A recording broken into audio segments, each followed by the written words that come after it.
Hänschen klein ging allein. Hallo und herzlich willkommen auf Veras Blockflötenkanal. Von Hänschen klein bis Jodeldiplom. Die Dädeldödel-Diedeldä, die Diedeldödel-Dädeldi. Ob ihr nun eine Telemann-Fantasie oder eine Bach-Sonate spielt oder nur Hänschen klein, es sind immer die gleichen Hilfsmittel, die gleichen Prinzipien, die ihr beachten könnt, um euer Blockflötenspiel direkt schöner zu gestalten.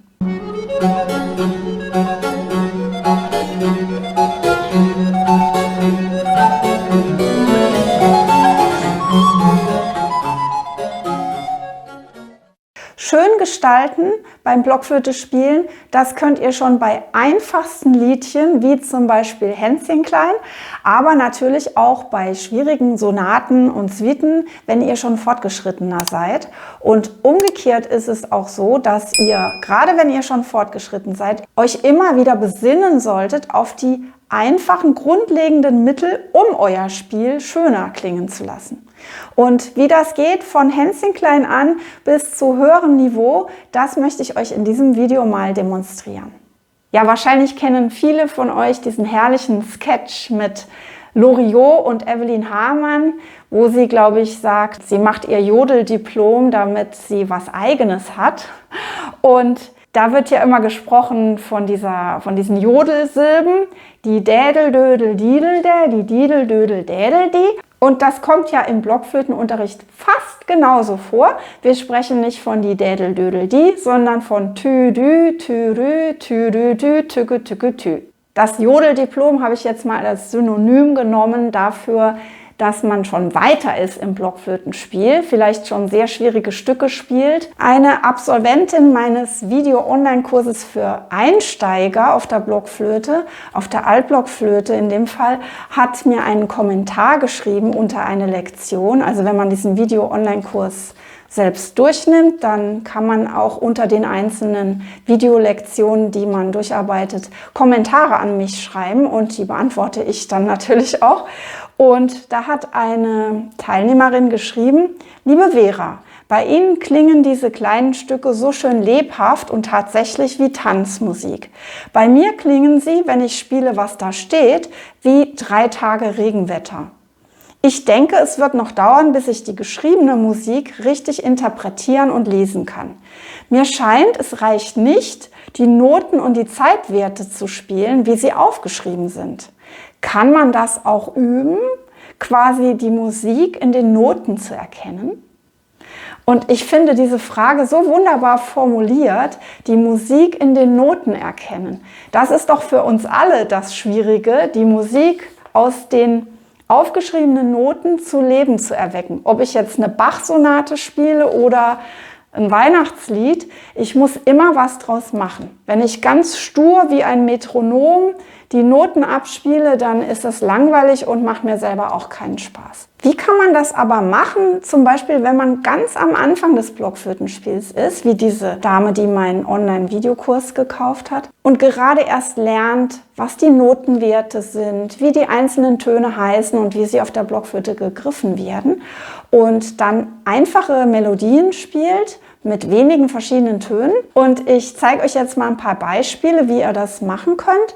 Und diese Beispiele, die sind genauso wichtig für sehr fortgeschrittene Spieler, denn im Grunde ist das immer das Gleiche. Ich muss vor allem mit der Artikulation arbeiten. Aber lasst uns mal schauen, wie ich das genau meine. Wir nehmen mal das schöne, einfache Kinderlied Hänschen klein.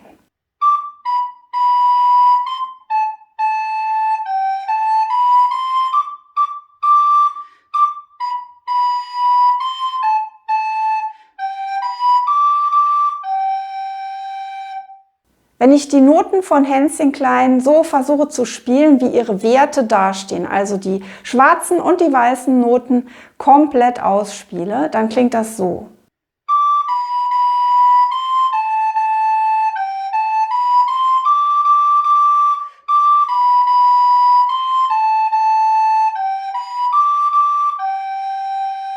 Und das ist vielleicht ein bisschen zu fad, ein bisschen zu langweilig.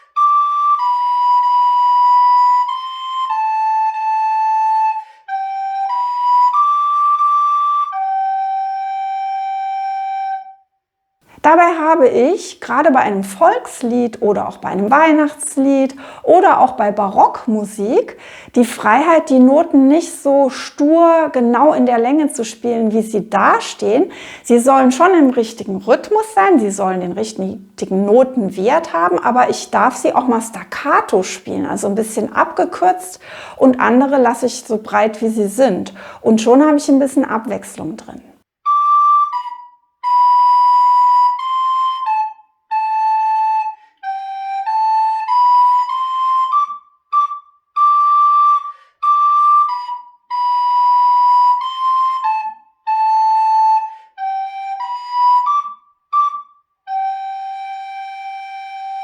Wie kriegt ihr das jetzt raus? In dem Fall eines Volksliedes oder eines Weihnachtsliedes ist es ganz einfach. Ihr singt es euch erstmal vor. Also das ist mir jetzt zum Singen ein bisschen zu hoch. Hänschen klein, ich singe es mal ein bisschen tiefer. Ihr würdet ja wahrscheinlich singen, Hänschen klein ging allein und nicht Hänschen klein ging allein. So kann man auch singen, aber wenn man jetzt, ich sag mal, wenn man sich nicht schämen muss, es hört keiner zu und man ist vielleicht gerade sehr fröhlich und will das mal singen, dann singt man eher Hänschen klein ging allein. Das heißt, beim Singen mache ich auch die Töne schon so ein bisschen beschwingter. Und wenn ihr euch das anhört, dann sind ja die Töne so ein bisschen abgekürzt. Die hängen nicht alle aneinander. Es ist nicht Hänschen klein ging allein, sondern ich trenne die so ein bisschen. Beim Blockflötenspiel macht das die Zunge ja sowieso. Die muss ja bei jedem Ton anstoßen, also Dü oder Tü oder was auch immer machen. Aber ich kann die Noten an sich auch noch ein bisschen früher wegnehmen, manche, und damit variieren.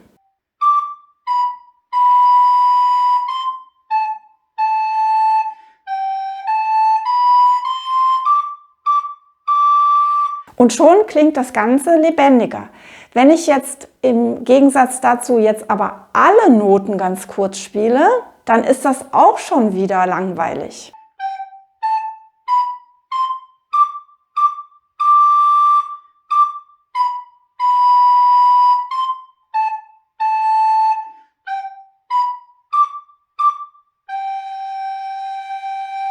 Gerade wenn ihr erst anfangt mit dem Blockflötenspiel, ist die Gefahr groß, dass ihr alle Töne so kurz angetippt spielt.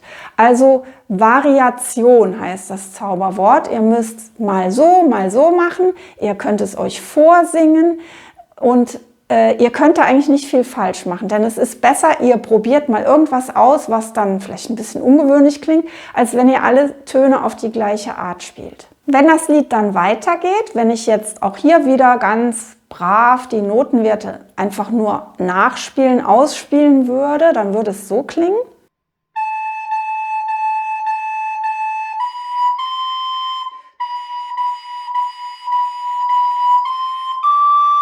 Und dann kann es mir sogar passieren, dass ich so viele breite A's habe, in dem Fall breite Töne, dass ich gar nicht mehr weiß, beim wievielten war ich denn jetzt.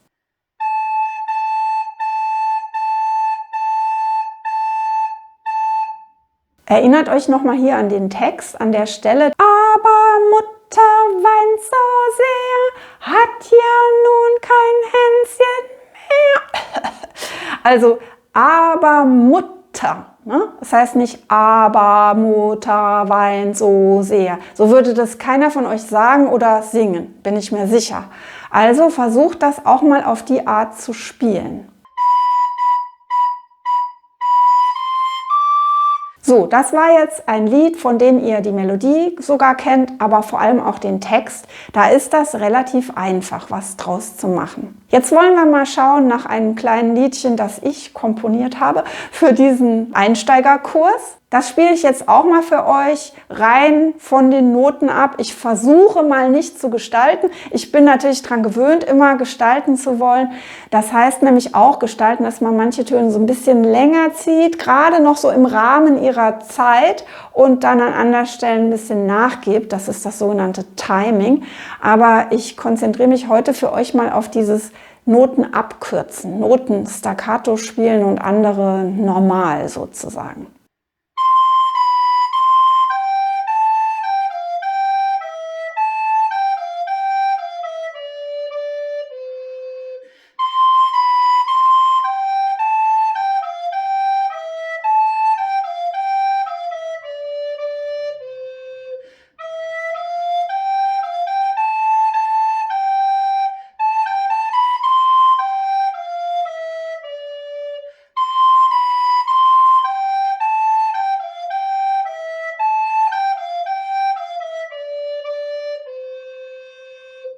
Und jetzt probiere ich einfach mal aus, ein paar von den Viertelnoten ein bisschen kürzer zu spielen.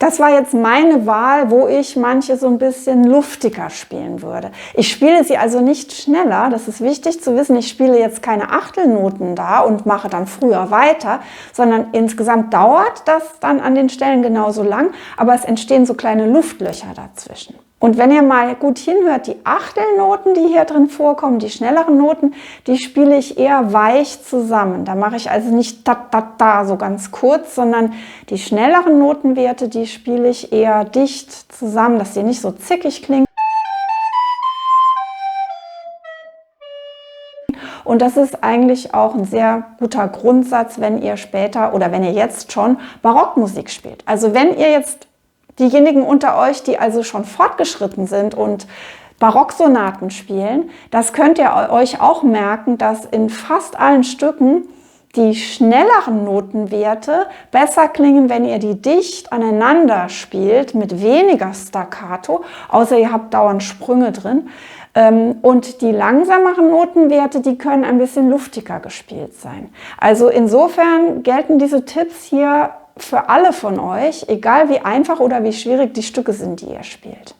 Dann gibt es in dem Einsteiger- oder auch Wiedereinsteigerkurs für die F-Blockflöte oder auch für die Sopranblockflöte, es gibt ja die beiden, gibt es auch viele Übungen zu punktierten Noten, dass man überhaupt mal lernt, wie lange dauern die, wie spielt man die. Und bei punktierten Noten, und das gilt jetzt auch wieder für die sehr Fortgeschrittenen unter euch, da muss ich immer wieder in meinem Unterricht das Mantra wiederholen, deutlich artikulieren, scharf anstoßen, weil das dann viel besser klingt. Wenn ich jetzt mal diese Punktierungsübung, die ich hier ausgedacht habe für den Kurs, mit weicher Zunge spiele und alle Töne dicht aneinander, also dü, dü, dü, dü, dü, dann klingt das so.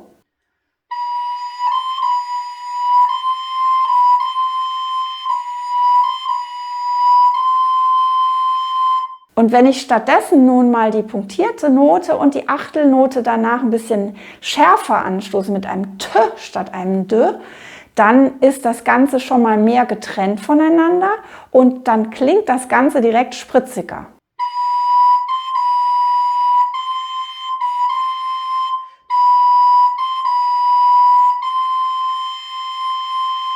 Obwohl ich, wie gesagt, nicht schneller gespielt habe. Und ich habe jetzt bei der langen Note, die immer hinterherkommt, bei der dritten Note, habe ich jetzt immer ein Dü gemacht. Also eigentlich habe ich hier artikuliert Tü, Tü, Dü, Tü, Tü, Dü. Natürlich könnt ihr das nicht von selbst wissen, aber ihr müsst einfach ausprobieren. Für die Anfänger unter euch experimentiert so viel wie möglich rum mit T und D und kürzer gespielten Tönen im Gegensatz zu längeren Tönen. Übrigens ist dieser Einsteigerkurs, der Wiedereinsteigerkurs, der hat ja den Fokus drauf, dass man überhaupt mal alle Töne kennenlernt, Rhythmen kennenlernt, die Noten lesen kann und eben Sachen wie Punktierungen oder 2/2-Takt, 4/4-Takt, all das lernt. Und der fortgeschrittene Kurs Blockflöte Next Level widmet sich viel stärker der Interpretation, also der Gestaltung und auch der richtig fundierten Technik, vor allem des Atems und auch der Finger und allem. Und ich muss das nochmal sagen, der Blockflöte Next Level Kurs ist nicht nur für mega fortgeschrittene Spieler, sondern wenn ihr schon alle Töne spielen könnt und Stückchen spielt, dann ist der Kurs wirklich für euch geeignet. Und ein Beispiel für solche punktierten Noten ist auch wieder in einem der Volksliedchen in dem Kurs drin, nämlich Wiedele, Wedele.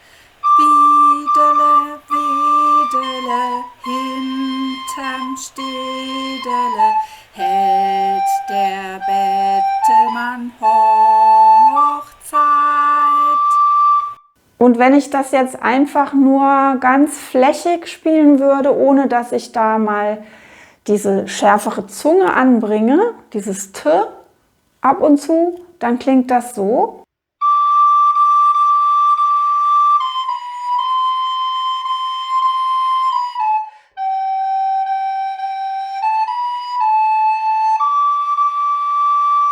Und jetzt wende ich mal das an, was ich euch eben bei dieser Übung erklärt habe, nämlich, dass ich artikuliere Tü, Tü, Dü, Tü, Tü, Dü. Und dann kann ich zusätzlich jetzt noch die letzte Note im Takt, diese Viertelnote, immer ein bisschen kürzer spielen, als sie da steht.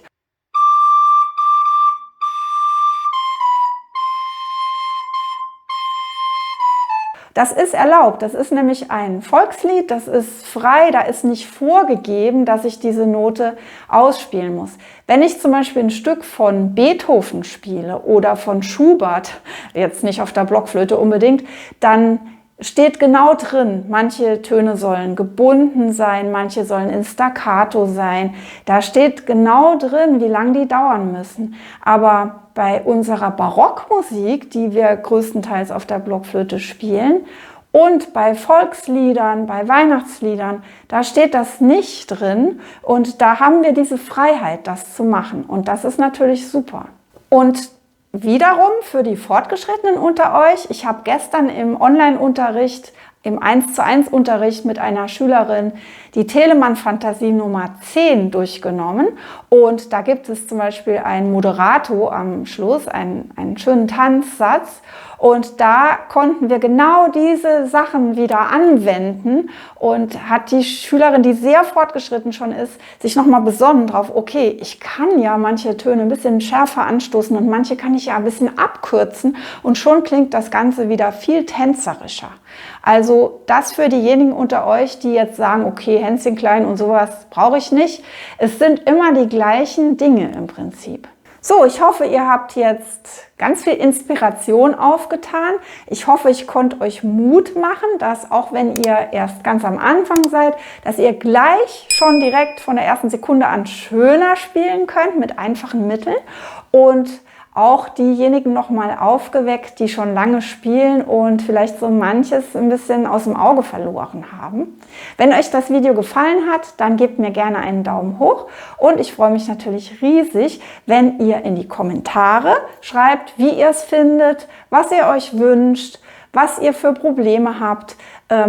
Das ist ganz, ganz wichtig für mich, um zu wissen, was ihr für Inhalte braucht von mir und auch für die anderen, die sich das anschauen, um vielleicht zu erfahren, ja, okay, ich bin nicht der oder die Einzige, der es so geht oder ich bin da schon weiter, ich kann da noch ein paar Tipps beitragen. Auf jeden Fall habt ihr euch, wenn ihr das jetzt alles schön übt, euer Jodeldiplom redlich verdient und ich freue mich, wenn ihr nächste Woche wieder mit dabei seid. Bis dahin, tschüss!